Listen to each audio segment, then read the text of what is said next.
বন্ধুসকল নমস্কাৰ আশা কৰোঁ আপোনালোক সকলো ভালে আছে বন্ধুসকল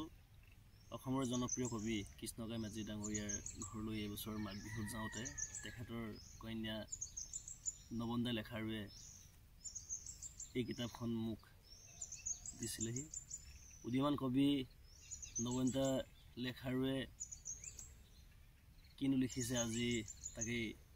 পঢ়িব খুজিছোঁ বন্ধুসকল আপোনালোকক অনুৰোধ জনাইছোঁ যে আপোনালোকে কেনে পায় মতামত জনাবলৈ নাপাহৰিব ভণ্টি নবন্দা লেখাৰুৱে উৎসাহ পাব লগতে মোৰ কাব্য পাঠ কেনে পায় তাকো জনালে মই সুখী হ'ম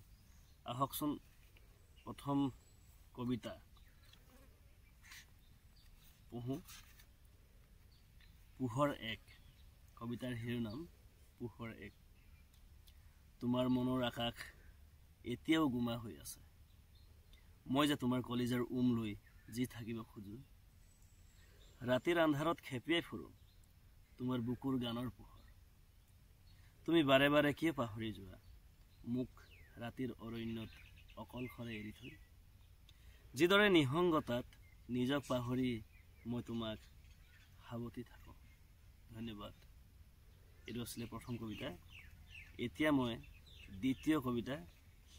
পঢ়িব বিচাৰিছোঁ কবিতাৰ শিৰোনাম লাহে লাহে ভণ্টি নবন্দা লেখাৰুৱে লিখা কবিতা পাঠ কৰিছোঁ বন্ধুসকল আপোনালোকে শুনক কবিতাৰ শিৰোনাম লাহে লাহে লাহে লাহে মই হেৰুৱাই পেলাইছোঁ বুকুৰ সেউজীয়া উশাহ দুচকুৰ মুকলি আকাশ উৰি অহা ফুলৰ সুগন্ধি চৰাইৰ মাত আজিকালি খিৰিকী খুলিলেই সোমাই আহে ধূলি ধোঁৱা মিহলি এজাক পলৰীয়া বতাহ ধূসৰিত হৈ পৰে মোৰ ভাড়াঘৰৰ বন্ধ কোঠা নোহোৱা হয় মোৰ ওঠৰ বাংময় প্ৰকাশ ব্যস্ততাৰ বজাৰত জীৱনৰ হিচাপ নিকাচ কৰি কৰি ক্ৰমাৎ মই এটা যন্ত্ৰবৎ শৰীৰ হৈ পৰিছোঁ আৰু মোৰ বুকুত শিল হৈ পৰিছে কিছুমান সেউজীয়া উশাহ ধন্যবাদ বন্ধুসকল আপোনালোকে কেনে পালে জনাব দেই জনাবলৈ নাপাহৰিব ভণ্টি নবন্দা লেখাৰুৱে উৎসাহ পাইছোঁ কবিতাৰ শিৰোনাম ব্যস্ততাৰ কবিতা চৌদিশে উপঙি ফুৰে কেৱল ব্যস্ত মানুহ আৰু কোলাহল কিছুমান আৰুনো কিমান বুৰ গৈ থাকিম এই ধূলি ধূসৰতাত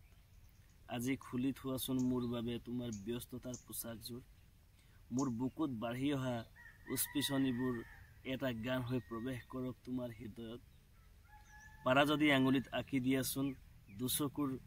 লোতক মচিব পৰা তোমাৰ সেউজীয়া বাগিচা এখন সোণাৰুৰ হালধীয়া হাঁহি এটা কৃষ্ণচূড়াৰ ৰঙা ৰং অলপ লাহে লাহে সংশয়ত ভুগি থকা মোৰ মন মগজুত শিপাই পৰক কিছুমান কবিতাৰ আখৰ ধন্যবাদ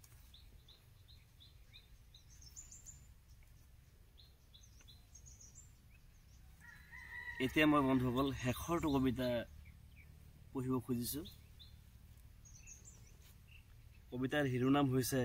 পিতাইৰ জীৱনৰ গান বেৰৰ জলঙাৰে সোমাই আহে বেলিৰ চকচকীয়া পোহৰ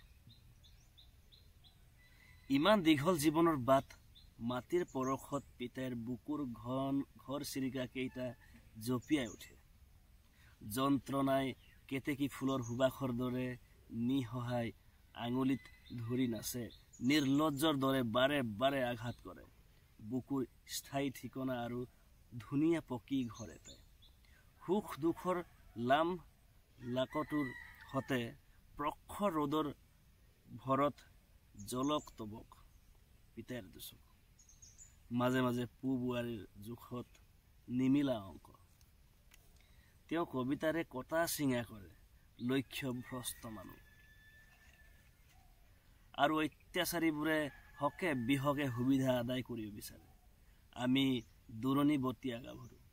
ঢপলিয়াই পিতাইৰ কাষ চাপো বুজা নুবুজা জীৱনৰ পাঠ শিকো ভাগৰৰ বোজাটো মেৰিয়াই তেওঁ কাটিৰ হেতেলিত চটফটাই থাকে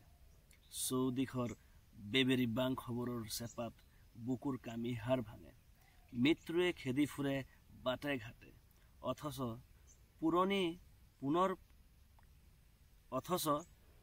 পুনৰ পুৰণি চহৰত তেওঁ নিজকে জীয়াই তোলে।